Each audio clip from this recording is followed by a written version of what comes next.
پھوپھی کی بیٹی سے تو نکاح کر سکتا ہے۔ تو جنرلی ہمارے ہاں جو رشتے ہوتے ہیں چچا کے، پھوپھی کے، خالہ ماموں کے گھر ہی ہوتے ہیں، بہت کم۔ اب تو زمانے میں تقسیم بڑھ گئی، دور دور لوگ چلے گئے، ملکوں سے باہر چلے گئے، تو کوئی اس میں فرق آ گیا، مگر شروع سے یہی چلا آ رہا ہے۔ آپ کی وہ بچی جس کا نکاح اس کے چچا کے بیٹے سے ہو جانا ہے، وہ بھی اسی گھر میں رہ رہی ہے، اور جس سے نکاح ہونا ہے وہ بھی اسی گھر میں رہ رہا ہے۔ اگر وہ اس کا محرم ہو تو پھر نکاح تو نہیں اس سے ہو سکتا۔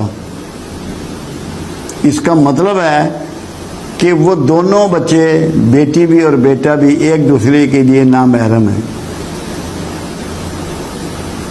جب اللہ کے رسول صلی اللہ علیہ وسلم سے پوچھا گیا پردے کے حوالے سے، اس قانون کے حوالے سے، دیور کے بارے میں سوال کیا گیا، آپ نے فرمایا کہ سب سے